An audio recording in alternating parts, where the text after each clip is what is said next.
आप वीओए पाकिस्तान देख रहे हैं। आज बहुत इंपॉर्टेंट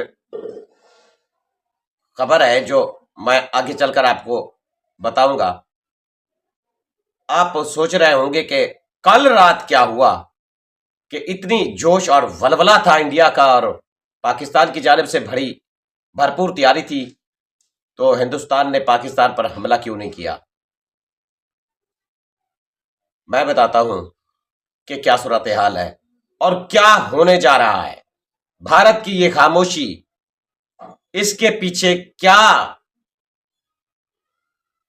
कोई तूफान बरपा होने वाला है या ये तूफान की पेशखीमा लग रही है, निशानी लग रही है। मार्को रूबियो ने पाकिस्तान में शहबाज शरीफ से बात की। अमरीकी वजीर खारजा ने नरेंद्र मोदी से बात की। पाकिस्तान को जो कहा, तमाम तकरीबन यूट्यूबर आपको बता चुके होंगे इस हवाले से, लेकिन पाकिस्तान को मैं बताता हूं कि जो दबाव डाला गया कि पाकिस्तान पहलगाम हमले की मजम्मत करे। आप जरा गौर करें अमेरिका के वजीर खारजा की इस धमकी पर कि जो हमला पाकिस्तान ने कराया भी नहीं पहलगाम में, वो वैसे फास्ट फ्लैग एक ड्रामा बनाकर पाकिस्तान पर वो इल्जाम थोप दिया गया। तो अब पाकिस्तान को कहा जा रहा है कि उसकी मजम्मत करें और नरेंद्र मोदी को कहा गया कि आप कुछ वेट करें। तो मोदी ने आगे से कहा कि वो बिल्कुल तैयार है और पहलगाम हमले पर जो हैंडलर हैं उन पर वो कार्रवाई हर सूरत में करेंगे। तो ये जो लोग पाकिस्तान में और जो यूट्यूबर पाकिस्तान में सोचकर बैठे हैं कि भारत पाकिस्तान पर किसी किस्म का कोई अटैक नहीं करने वाला या जंग नहीं करने वाला, ये इनकी खामख्याली है या भूल है। क्योंकि भारत इस बार क्या करने जा रहा है, भारत की स्ट्रेटेजी चेक करें आप। ये मीटिंग, ये कैबिनेट मीटिंग, ये तमाम, ये क्या हो रहा है, इसमें यही तय किया जा रहा है कि हो सकता है कि भारत के त्यारे पाकिस्तान इंटर ना हो और लॉन्ग रेंज मिसाइल से भारत पाकिस्तान को टारगेट करे। पाकिस्तान के जो सिटी है उनको निशाना बनाए। ये असल में हिंदुस्तान में नरेंद्र मोदी अपनी कैबिनेट और अहम लोगों के साथ बैठकर डिस्कस कर रहे हैं। तैयारी पाकिस्तान की मुकम्मल तौर पर है, भरपूर तैयारी है, लेकिन अमेरिका जो हमारे ऊपर दबाव डाल रहा है उसके पीछे बड़ी एक गेम लग रही है कि एक हमला पाकिस्तान ने कराया नहीं, ऊपर से पाकिस्तान पर दबाव डाला जा रहा है कि मजम्मत करें। दूसरी अहम खबर बताता चलूं कि अमेरिका को पता है कि इस्राइल ईरान पर हमला करने जा रहा है, तो ये डिस्कस भी मोदी से हो चुकी है। अब मिडिल ईस्ट में जंग भारत और पाकिस्तान के दरमियान नहीं, जंग ईरान के साथ भी अमेरिका और इस्राइल करने जा रहे हैं। आप डोनाल्ड ट्रंप के उन अल्फाजों को याद करें जब वो अपनी जब वो वहां पे अमेरिका में इलेक्शन कैंपेन थी तो वहां कहा था कि वो जंगों के खिलाफ है। तो आप देखें कि उन्होंने कितनी बड़े पैमाने पर जाकर दुनिया की तबाही का सोच रखा है। पाकिस्तान और भारत को लड़ाकर भारत को मुकम्मल इजाजत देंगे कि पाकिस्तान पर अटैक करे, पाकिस्तान को अंगेज रखे, और दूसरी तरफ ईरान पर भी हमले की तैयारी है। यह बहुत बड़ी स्टेटमेंट है। इस हवाले से अमेरिका की जानिब से यह स्टेटमेंट जारी हुई है कि वक्त और जगह का तयन वो करेंगे। हां, एक तरफ से निगोशिएशन हो रही है, लेकिन इसराइल कह रहा है कि वो निगोशिएशन जारी भी है, फिर भी हमला करेगा ईरान पर। तो अब ईरान पर भी हमले की तैयारी मुकम्मल है। अमेरिका, इसराइल ईरान पर भी हमला करने जा रहे हैं और भारत पाकिस्तान पर हर सूरत में जंग करने जा रहा है। हमें अपना दिफा मजबूत से मजबूत बनाना होगा।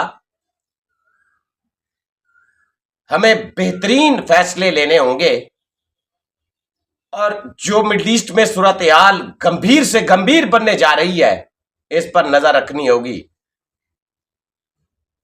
ये बहुत बड़ी स्टेटमेंट है कि जब इसराइल हमला करता है ईरान पर, अमेरिका हमला करता है ईरान पर, ये इसलिए ईरान पर अभी तपे हुए हैं क्योंकि मैंने आपको खबर दी थी कि यमन के हाउसियों ने अमेरिका के वारशिप को टारगेट किया है और उसमें जो अमेरिका के F-18 फाइटर यानी त्यारे थे, त्यारा था, वो तबाह हुआ है। तो उसके बाद अमेरिका से भी यानी खबरें निकली कि वो वारशिप पर अटैक था, तो वो समंदर में गिरे।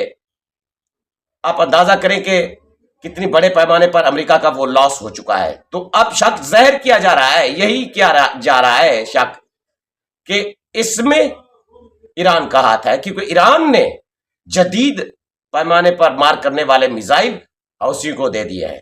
क्योंकि अमेरिका को तो तवक्को भी नहीं थी कि इतनी बड़े किस्म के मिसाइल या इतनी खतरनाक मिसाइल यमन के हौसी चलाएंगे। तो इन सारे अवामिल को देखते हुए अमेरिका और इसराइल ईरान पर जंग जारी रखना चाहते हैं, ईरान पर जंग करना चाहते हैं और पाकिस्तान भारत की दरमियान भी जंग कराना चाहते हैं। इस सारे सिनेरियो में भारत हो सकता है, मैंने पहले कहा कि पाकिस्तान का बॉर्डर क्रॉस ना करे, लॉन्ग रेंज मिसाइल इस्तेमाल किया जा सकता है। नरेंद्र मोदी ने वाज़े तौर पर कहा है कि आज समिट में कि वक्त और जगह का तयन, यानी यही वक्त खास वक्त है। तो इसका मतलब है कि इंडिया मुकम्मल तौर पर तैयार है। और जो लोग पाकिस्तान में सोच रहे हैं कि ये बिल्कुल नहीं होगी, इंडिया पाकिस्तान पर हमला करने जा रहा है। जो इंडस वाटर ट्रीटी उन्होंने पाकिस्तान का मुआहदा खत्म किया, तो अब बड़े पैमाने पर वहां मीटिंग होने जा रही है और वहां नहरें निकाली जाएंगी और पाकिस्तान का पानी पूरी तरह रोककर उनको जो है महफूज किया जाएगा उसको।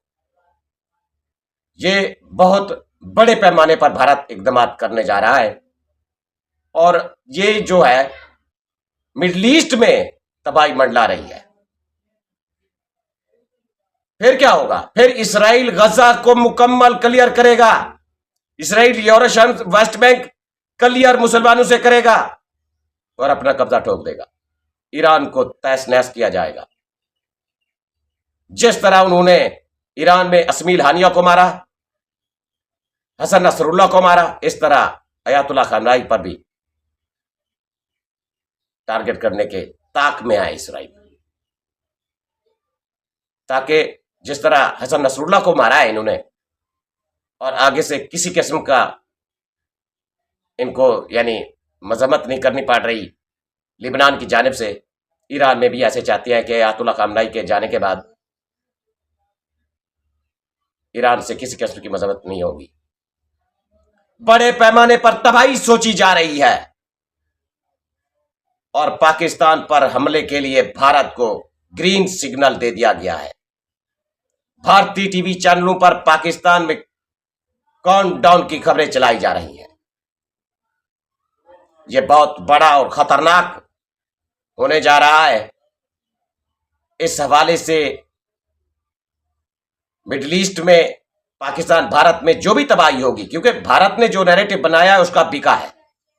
भारत आलमी मंडी के हवाले से बहुत बड़ी मंडी है, 1.5 अरब की आबादी है, वहां बड़े इंटरेस्ट है दुनिया का।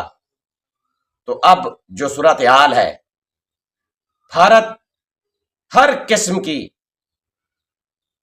तैयारी कर चुका है, डिप्लोमेटिक अंदाज में भी वो कामयाबी हासिल कर चुका है।